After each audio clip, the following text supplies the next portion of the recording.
একটা প্লেস থেকে আজকে ঘুরে আসলাম সবাই মিলে একসাথে। দিনটাতে অনেক এনজয় করলেও কিছু কিছু সিচুয়েশনে অনেক বোরিংও কেটেছে। কেন বোরিং লেগেছে সেটাই আপনাদের সাথে শেয়ার করব আজকের ব্লগে। এত রিঅ্যাকশন না দেখিয়ে চলুন খুলে বলছি। Welcome to my blog number 8।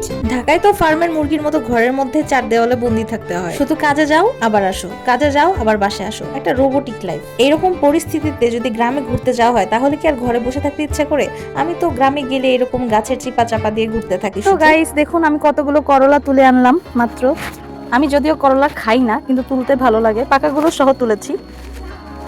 এই দেখেন, এই আমগুলো হাত দিয়েই ধরা যায়, একদম এত কাছে। দু একটা আম একদম পেরে একদম ভর্তা বানিয়ে খাওয়া শেষ, সেটার ভিডিও দিতেও মনে নেই আমার। উনি আবার এখন আইসক্রিম এনেছে, সেই আইসক্রিম খেয়ে দুপুরের লাঞ্চ খেতে বসলাম। সেই লাঞ্চ টাঞ্চ করে আমরা দুজন মিলে একদম রেডিমেডি হয়ে বসে আছি ঘুরতে যাব দেখে। ঢাকা থেকে বলে নিয়ে আসছে যে আমাকে নিয়ে পাহাড়ে যাবে, তো সকাল থেকে সেই প্ল্যানিং হচ্ছিল পাহাড়ে যাবে। তো আমরা দুজন মিলে রেডিমেডি হয়ে বসে আছি। এখন বাজতেছে বিকাল 5টার বেশি, এখনো কেউ রেডি হয়নি। আমরা দুই জামাই বউ মিলে হাঁটতেছি রাস্তা দিয়ে। পাহাড়ে যাওয়া ক্যান্সেল, তাই আমরা জামাই বউ বুট খাইতেছি আর ভাবতেছি সবাই রেডি হইতে কতক্ষণ লাগবে আর কই যাওয়া যায়।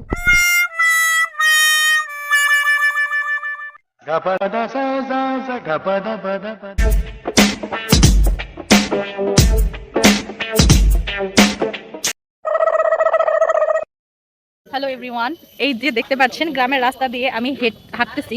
আমি সকাল থেকে ওঠার পর জানতেছি যে আমরা হচ্ছে পাহাড়ে যাচ্ছি আজকে ঘুরতে। আমরা সকাল থেকে বুঝতেছি যে হচ্ছে পাহাড়ে যাব, কিন্তু কারোর গ্রামের মানুষ বুঝতেছেন অমুক তমুক ছোট বড় সবার রেডি হতে হতে হতে হতে লিটারলি এখন বাজতেছে বিকাল 5:30। আমার পিছনেও একটা বাসডার দেখেন, আমার এই সাইডেও একটা বাসডার। এখানে বাসের অভাব নেই। অবশেষে আমরা যাচ্ছি।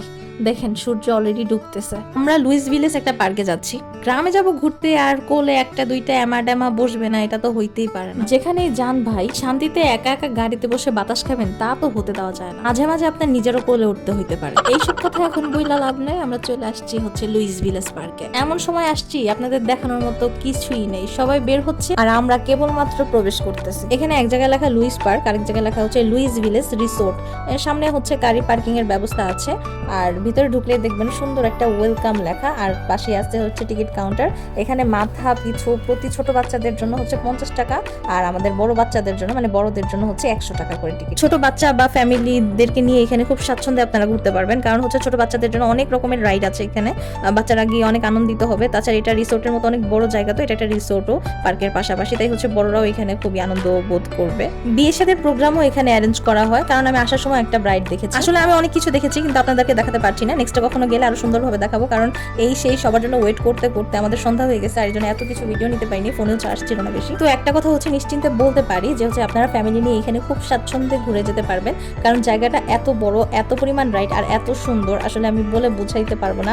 I can't explain. জাস্ট জামালপুরের এটা হচ্ছে সব থেকে বেস্ট একটা প্লেস ঘোরার জন্য। এখানে এসে ঘুরতে পারেন। প্রাকৃতিক সৌন্দর্যের পাশাপাশি এখানে অনেক রকমের রাইডও আছে, যে কারো ভালো লাগবে। এতক্ষণ আমি রাগ করেছিলাম, এত রাগ করছি যে এখন সন্ধ্যা হয়ে গেছে, কি ভিডিও নিব কিছু বুঝতেছি না। কিন্তু প্লেসটা অনেক সুন্দর, দেখেন প্লেসটা অনেক সুন্দর। দেখেন আমার পিছনে আর অনেক কিছু আছে।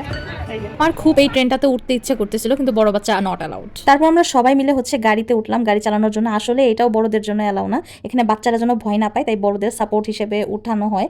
আর সেখানে আমরা হচ্ছে বাচ্চাদেরকে সাপোর্ট হিসেবে নিয়ে উঠেছি। আর আসলে আমাদের জন্যই আমরা উঠেছি, ছোটদের জন্য না। ভাগ্যিস কয়েকটা লেদা পোলাপান সাথে ছিল, ওরা না থাকলে তো আমরা আজকে এই রাইডটাও পাইতাম না। শিশু পার্কে বাচ্চাদের পাশাপাশি বড়দের জন্য মানে বড় বাচ্চাদের জন্য তো কয়েকটা রাইড রাখতে পারেন আপনারা, তাই না? আমার গাড়ি চালানো দেখে আশা করি বুঝতে পারতেছেন আমি গাড়ি চালাতে কতটা দক্ষ। একবার হচ্ছে এখানে ধোয়া খাই, আরেকবার ওইখানে ধোয়া খাই, এখানে ধাক্কা খাই, এই গাড়ি এসে মারা দেয়, ওই গাড়ি এসে মারা দেয়। আমি সবাই চালাইতেছে কি সুন্দর, আর আমি এক জায়গায় হচ্ছে বারবার ঘুরতেছি। অবশেষে হচ্ছে এই ভাইয়াটা আসলো, আমি একটু চালাতে পারি, কারণ সবাই চালাইতেছে এখানে আমিও তো টাকা দিয়ে উঠছি, আমি যদি একটু না চালাই কেমন। এই জন্য উনির সঙ্গে উইটা আমার গাড়িটা একটু চালায় দিল। আর অনেক রকমের রাইড ছিল, এর মধ্যে আমার হাজবেন্ড জোর করে হচ্ছে ধরছে কাপের মধ্যে উঠাবে। কাপের মধ্যে একবার উঠে ছোটবেলায় মাথা ঘুরে আমি ওইখানে সেন্সলেস হয়ে পড়ে গেছিলাম। এই হিস্ট্রি জানার পর ও জোর করে নিয়ে কাপে উঠছে, ইভেন আমরা না সবাই উঠছে। অনেক মাথা ঘুরাইতেছিল, প্লাস হচ্ছে ভালোও লাগতেছিল।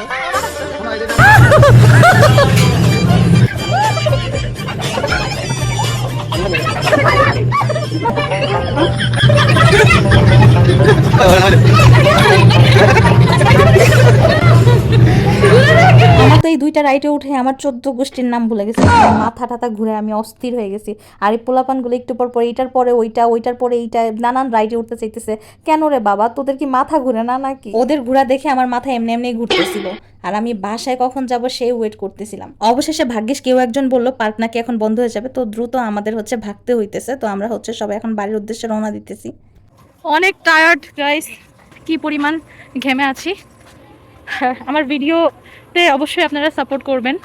আপনাদের সাপোর্ট ইন্সপায়ারিং আমাকে নতুন ভিডিও তৈরি করতে হচ্ছে সাহায্য করে। আমি খুব ইন্সপায়ার হই। তো আপনাদের কাছে অনুরোধ থাকবে, অবশ্যই আপনারা সবসময় আমার পাশে থাকবেন, এবং হচ্ছে আপনাদেরকে রিকোয়েস্ট করব প্লিজ আমার চ্যানেলটি সাবস্ক্রাইব করবেন এবং হচ্ছে বেল আইকনে ক্লিক করে দেবেন। See you in the next video. Thanks for watching and subscribe my channel. Allah Hafiz.